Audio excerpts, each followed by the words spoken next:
Holla the blow, blow, blow. Holla the blow, blow, blow. Holla the blow, blow, blow the man. Holla the blow, blow, blow. Holla the blow, blow, blow. Holla the blow, blow, blow. Holla the blow, blow. We go have a grand time all night tonight. All night tonight. All night tonight. We go have a grand time all night tonight. All night tomorrow night. We go have a fine time all night tonight. All night tonight. All night tonight. We go have a fine time all night tonight. All night tomorrow night. Let me go. Holla the blow, blow, blow. Holla the blow, blow, blow. Holla the blow, blow, blow. Holla the blow, blow, blow the man. Holla the blow, blow, blow. Holla the blow, blow, blow. Holla the blow, blow, blow. Holla the blow, blow.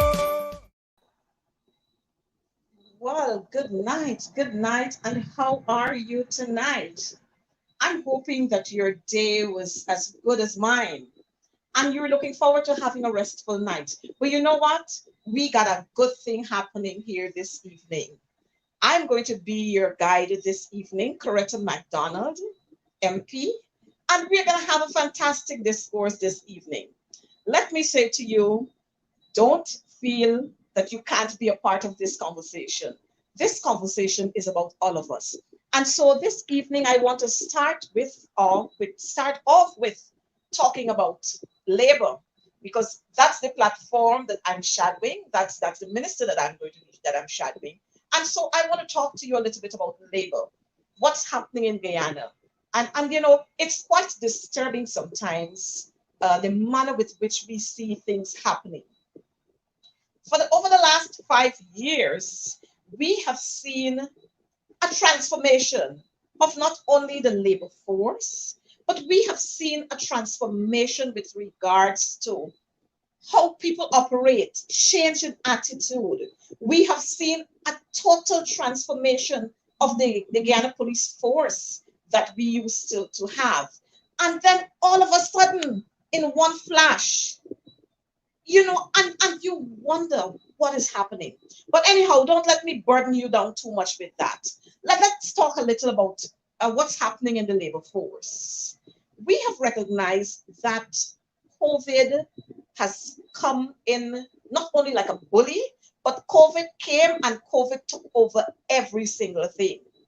And all of us have had to reshuffle and reorganize and reorient ourselves to quite a lot of things. One, the manner in which we operate on a daily basis.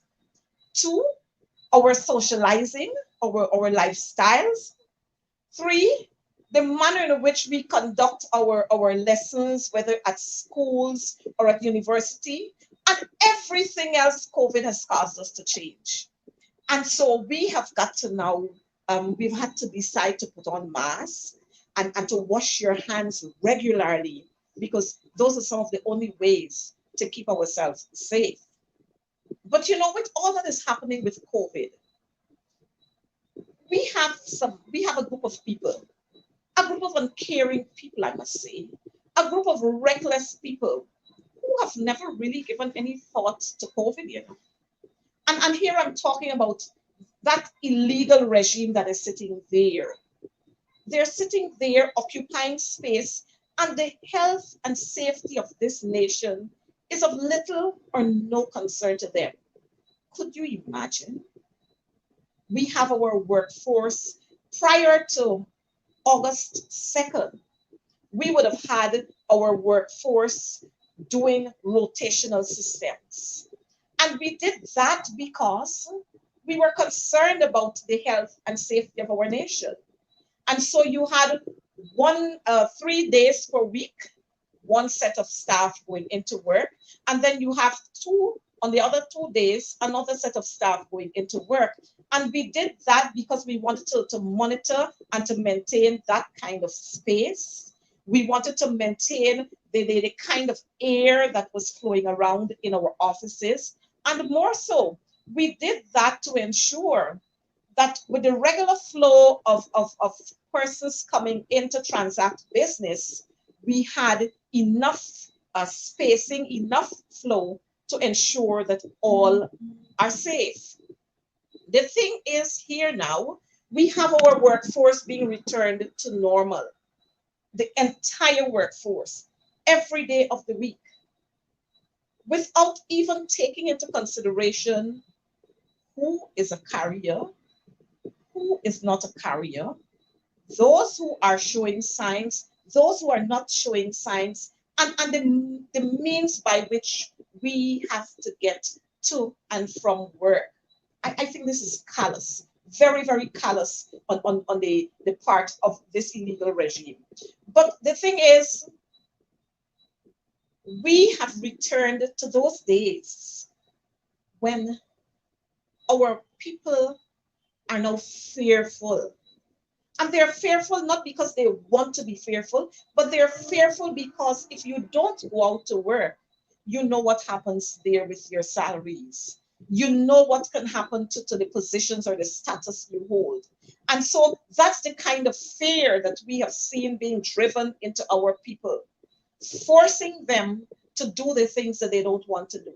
So we have parents leaving their children unattended to. We have our workers stepping out into public transportation. And of course, the minibus operators, they have no concern about what is happening there.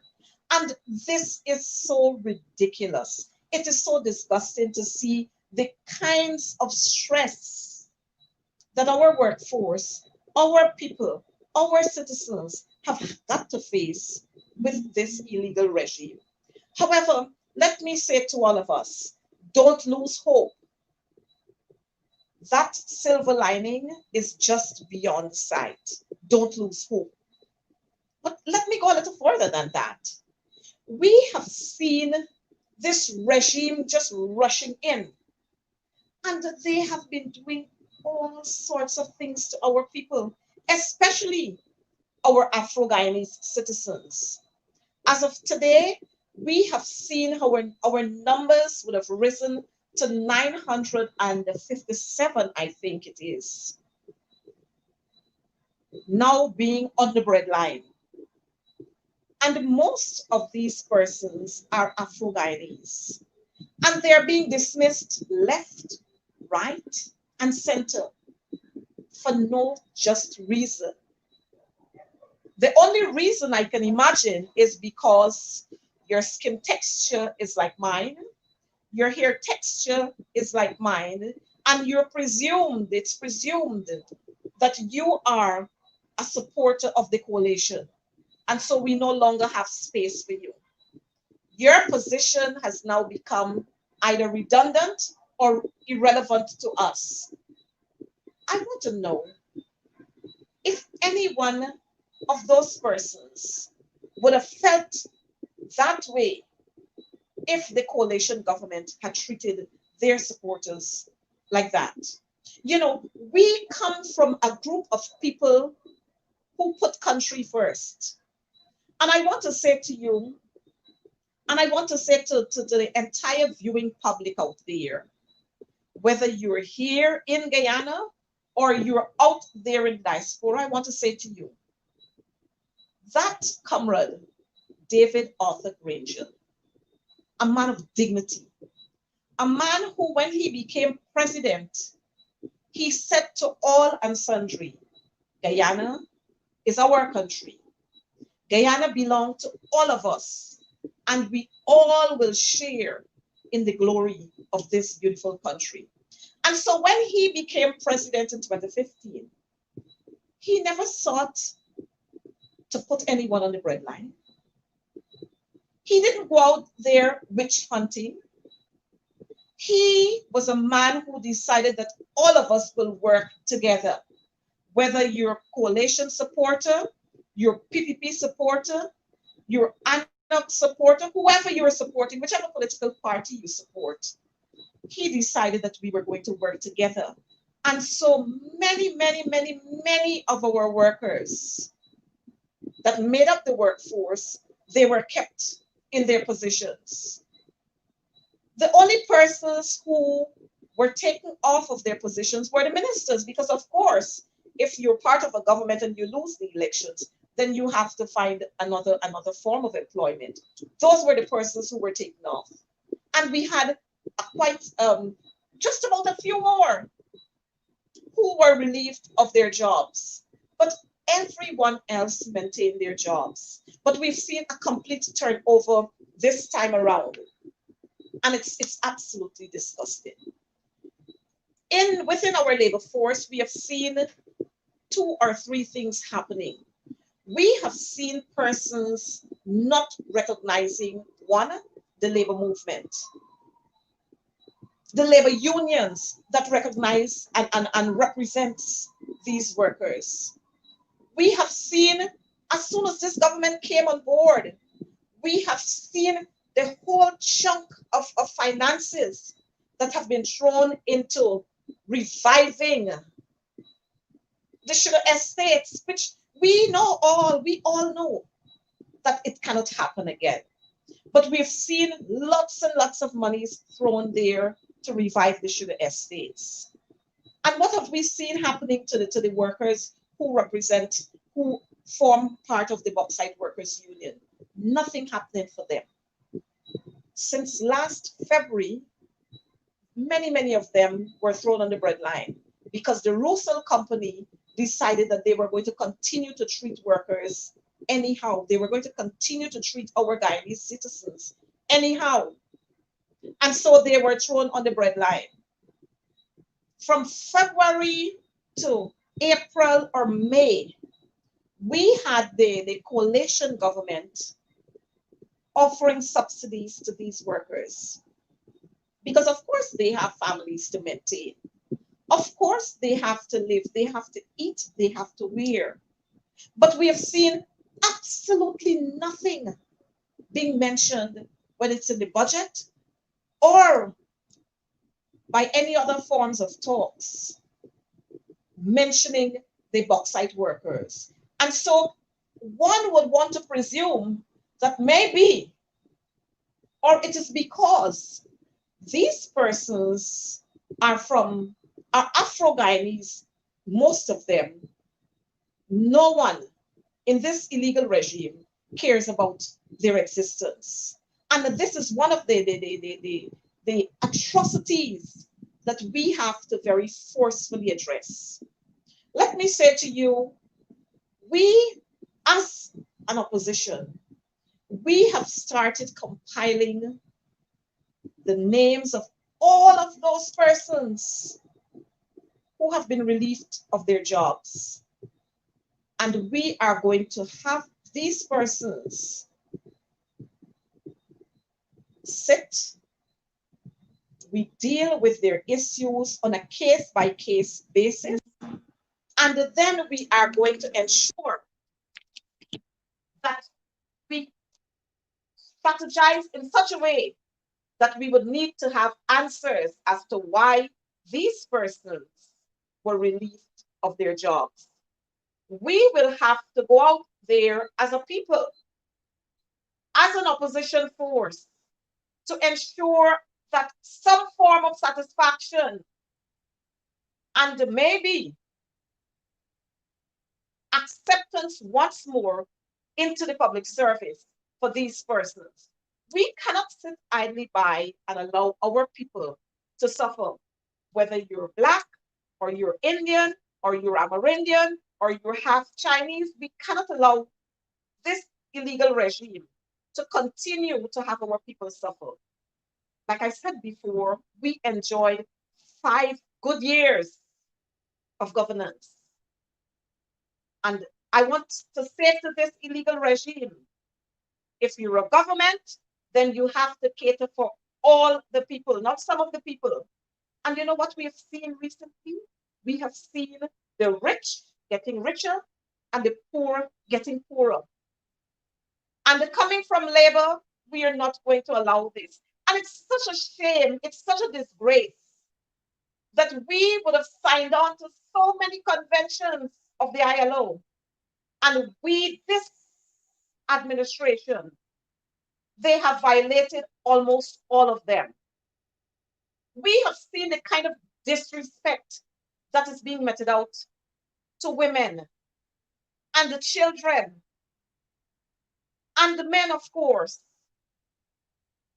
I don't know what this regime expects them to do. But I'm going to say to you, together we will survive. Together we will overcome. This wouldn't last for long.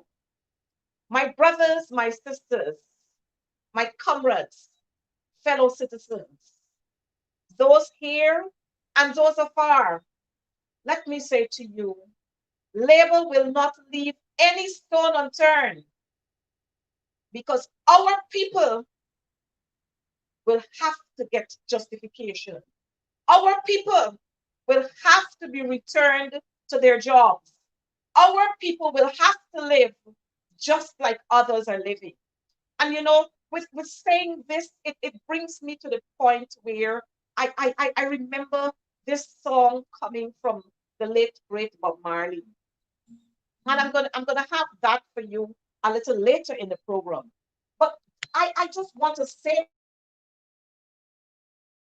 people, our people will succeed. Our people, they're going to be rich. This is not going to last any longer. Today, I want to say to us this evening, advancing this cause will call for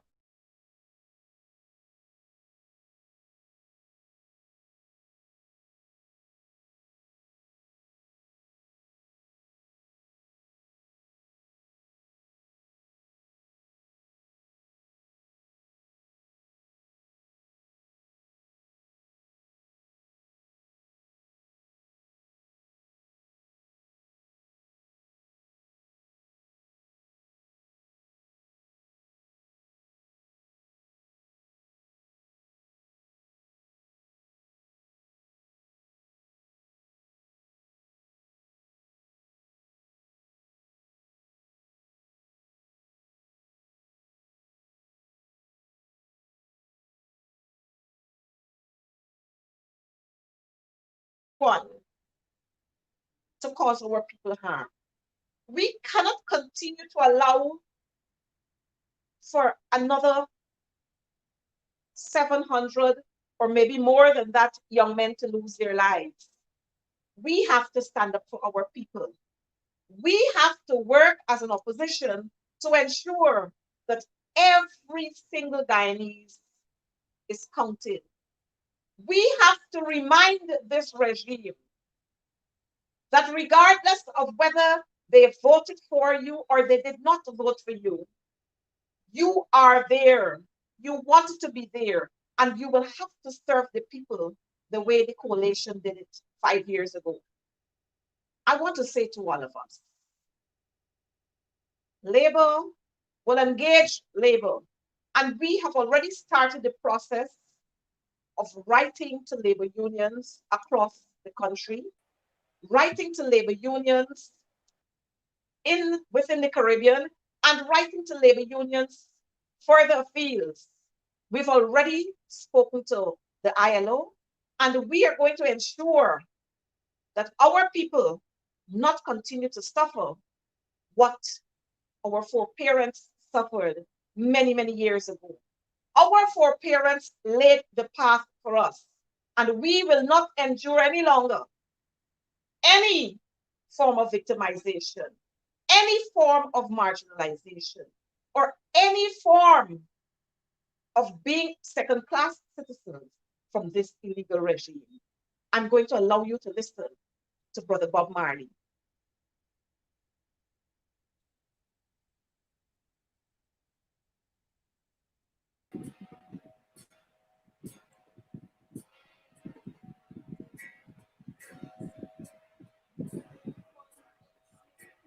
I think we're having some difficulties, but I want to say to you, my friends, it's a delight to be sharing your screens and to be sharing space in your homes. Just to let you know that we are ready And we are going to stand up out there to speak for those who can't speak for themselves. We will make the shout for those who can't shout for themselves. And we will regain the kind of ownership that lots and lots of our Guyanese people have fought for many, many years ago. Are we ready? Are we ready there for Brother Bob Marley?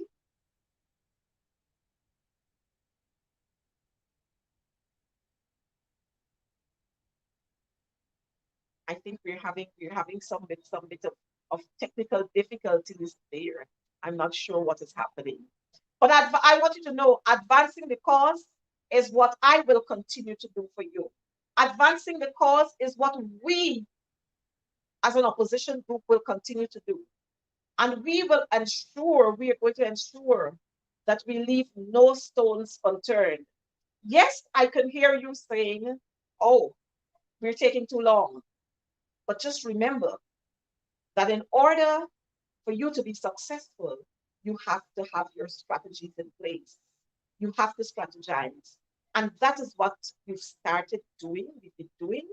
And we're getting there. And we're going to ensure that things happen. And they're going to happen very quickly. Jamal, are you ready for us?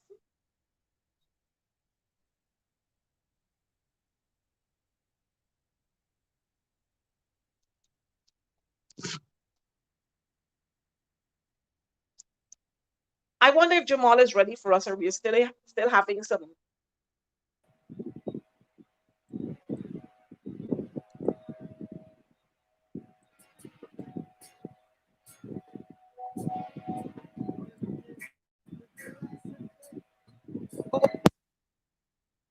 Superior and another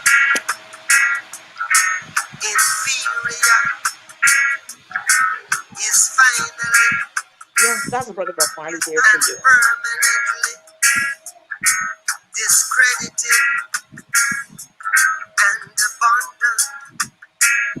Everywhere is war. It's a war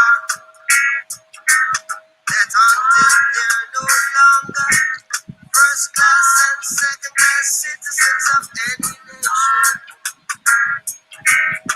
until the color of a man's skin is of no more significance than the color of his eyes. It's a war that until the basic human rights are equally guaranteed to all without regard to race. It is a war that until that day, the dream of lasting peace, world citizenship, the rule of international morality, the remaining but a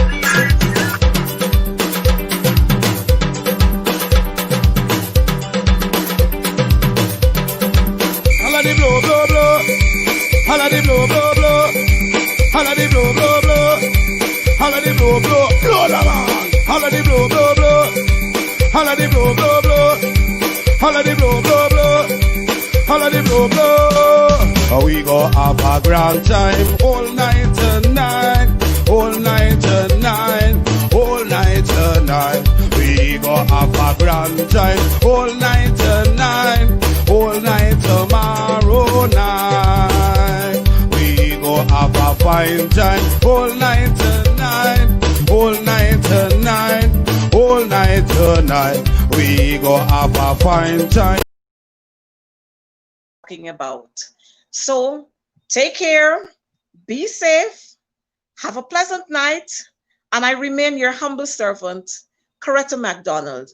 Bye for now. See you next week at the same time.